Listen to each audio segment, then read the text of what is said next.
economy,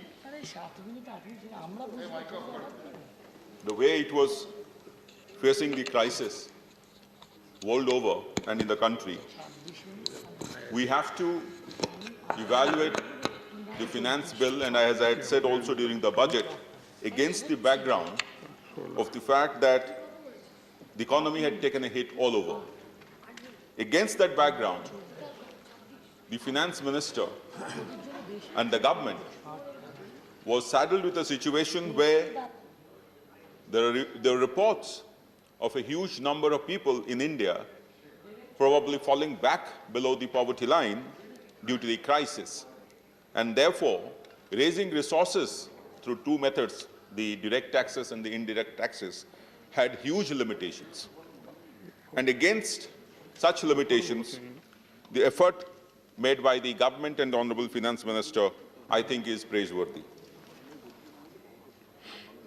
I would like to say that, sir, it is from these taxes which are collected directly or indirectly that the portion of it goes to the states as shareable divisible taxes.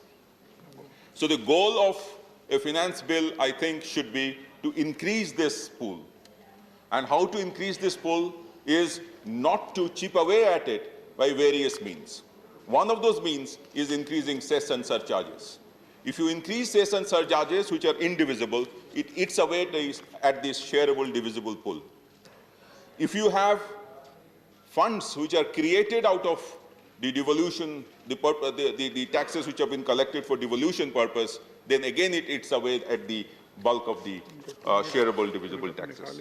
Now, against such a situation and such a conviction, in the true spirit of cooperative federalism, it is actually necessary that this shareable pool has to increase. But what has happened?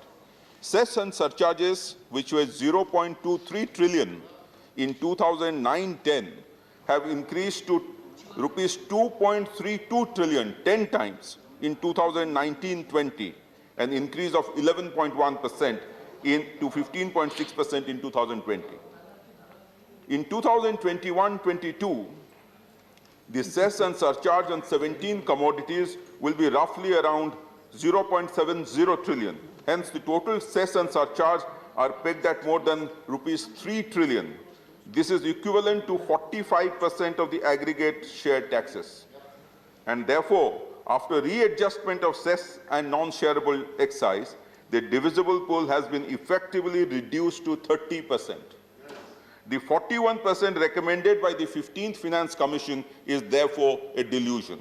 I'll give the figures.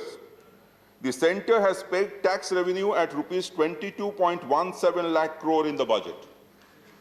Against that, the share of the states has been pegged at rupees 6.65 lakh crore, which is just 29%.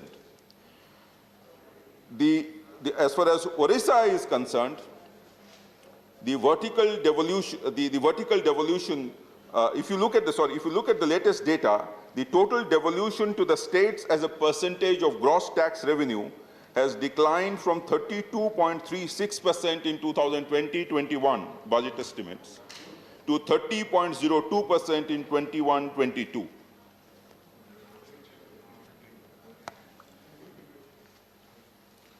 So if you look at our states at Orissa, which I have to refer to, I say that I can give the figures, I state these figures, that the devolution to Orissa has gone down from 1.50% of the gross tax revenue in 2021 to 1.36% of the gross tax revenue in 21-22. So there is a centralization of revenue. Now, this is one particular aspect which militates against actual or true meaning of cooperative federalism. The state is losing to the tune of rupees 4,673 crores every year due to the impact of the 15th Finance Commission. But the question was, a mention was made that the agriculture fund which has been created would be given to the APMCs and would be spent there. But the point is, would they be given without any conditionalities? Most of the leeway that is being given to the states are coming with conditionalities. Several of those conditionalities would probably not be one-size-fits-all kind of conditionalities, which should actually be left to the state governments to decide. You can take it in case of the renewable obligations. You can take it in terms of raising resources for electricity power sector reforms. In any case, there are always conditionalities. So the states have lost the leeway to actually generate resources. Now I'll come to the point relating to the direct taxes. So the most important thing in the direct taxes would be to increase the tax base. Now, what has been done?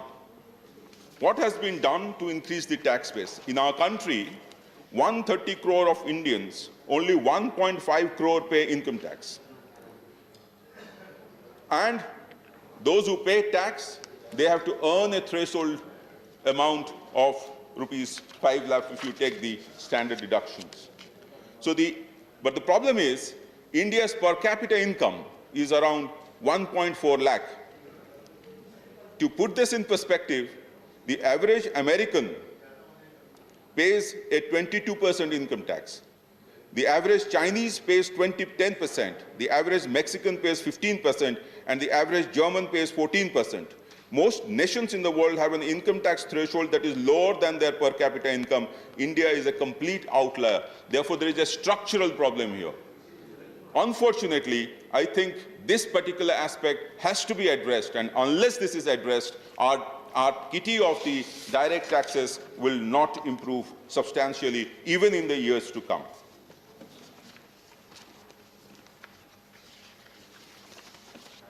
I then come to the point relating to some specific points relating to the direct taxes, which has been mentioned in the finance bill.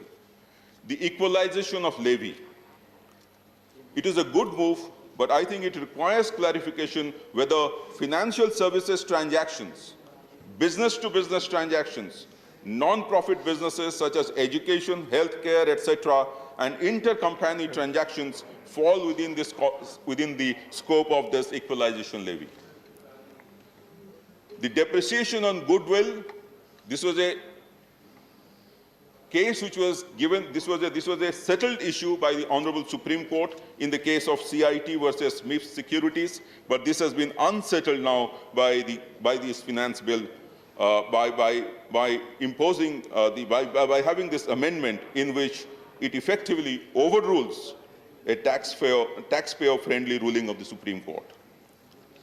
Similarly, in case of the much talked about restriction relaxation for senior citizens, if you read the fine lines, the procedural flaw in this change is that the interest income must be from the same pension-paying bank only, and the pension-paying bank must be notified by the government, and for claiming refund, if any, the return has to be filed. This actually brings in the rigor back into the senior citizen. This needs to be withdrawn. There is the question relating to faceless assessments. Really welcome development. The faceless e-assessments at various stages is probably unique in the world, and this is to be commended.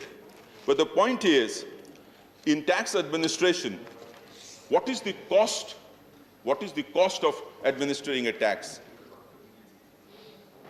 On the face of it, prima facie, it would appear that because of introduction of faceless transactions, the cost of administration or cost of collection of tax would have gone down.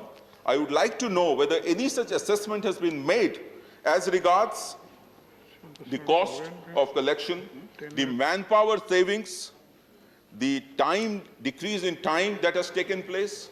Now, the point here is, we have got data from CBDT which says that whatever cases were referred to them in this faceless transaction method, only 20% have been settled till now. So I do not really know whether this is giving the kind of dividends that the Honorable Sir, he will take care of it. Okay. So we do not know whether this is giving the kind of dividends that it was supposed to give. We were talking about, the Honorable Finance Minister in the Finance Bill has talked about data analytics. But the point is, data analytics would have value only if you have a large pool of data. Now, we know for certain that huge amount of data with the state governments is not being used by centralized agencies for analytics purpose or for collection of tax. All these have meaning in the context of the fact that our tax base is very less, and therefore we have to increase efficiency in tax administration. The interagency coordination for enforcement of taxes, I think that requires a relook, because even though the data between various agencies has improved, as I gave the example, the data between the center and the state's enforcement agencies is not being used. Another canon of tax regime or canon of taxation is stability. I do not really understand why Honorable Finance Minister missed this opportunity to completely migrate to the new regime of an exemption-free system that she had devised in the last budget. I think this was an opportune moment to fix it at that particular structure and follow through so that there would have been a stability in the direct tax system. The GPF, we talked about the EPF. I am also not very clear whether the General Provident Fund to which these government servants contribute to would be brought under this regime of a cap beyond which they will be taxed. The textile sector, sir. The textile sector, that requires a different kind of treatment, sir. It employs the second largest number of people in the country. Unfortunately, despite the input assistance that is being given to them, there is no tax concession on their products which are to be sold outside. It has to be thought of as a part of the creative economy of the country and ready for export basket, and therefore concessions had to be extended. I think Honorable Finance Minister would consider that. The climate change products and the SHG products. Sir, the self-help groups in our country have really taken off, particularly in our state under the leadership of Honorable Chief Minister Naveen Patnaik. The kind of products that they produce at a micro level, they need to be treated separately as far as taxation is concerned. Now I come to the indirect taxes. The Kar Vivad scheme, which was talked about and has been very successful in the direct tax regime, could actually be extended to the indirect tax regime, which is an opportunity which the Finance Minister would kindly consider. Sir, we'll take care, don't worry, sir. No, there is another one, there is another aspect relating to backstop facility that the Honorable Finance Minister has introduced. It's a brilliant kind of effort to shore up the corporate bond regime. But unfortunately, the guidelines which are being worked out have not come out. So it is not really clear whether the moral hazard issue that is probably involved in this kind of situation would be taken care of or not. On arbitration rulings, I think we have to make, as a country, we have to take a decision as to what our stand would be. In 2015, in 2017, and in now the recent amendments, we are actually nowhere as far as stability is concerned, and that is a cause of concern for any foreign direct investment. We have to have a view on this particular aspect. As far as disinvestment is concerned, the risk is huge. The risk is from a second wave of the COVID-19. The private investment also may have been crowded out due to this huge borrowings on the government side and by the state governments. And therefore, this is a risk which the Honorable Finance Minister has to take into account. आपके 19 minutes हैं party को, 14 minutes आपने consume कर लिया। 14 हुआ है ना? 14 minutes आपने कंज्यूम किए। हाँ, ठीक है। So, on the indirect taxes position, there is one more point that I would like to say. This is relating to replacing AAR with VAR. The Authority for Advanced Rulings, consisting of 3 members, with chairman being a retired Supreme Court High Court judge, is being replaced by the Board of Advanced Rulings consisting of 2 members not below the rank of Chief Commissioner. However, it is unclear how the bar could qualify as a tribunal carrying out judicial proceedings in the absence of appointment of judicial members. Lastly, sir, I would like to say that the Finance Bill, while considering several aspects, had to also look at the equity issue. I have talked about this equity at length at various places, both inside the House and outside in print and electronic media. I was wondering if a tax could have actually been imposed on the very rich in the form of a COVID tax, which could actually have contributed to the shareable, divisible pool of the entire country, and that could actually have been shared with the states.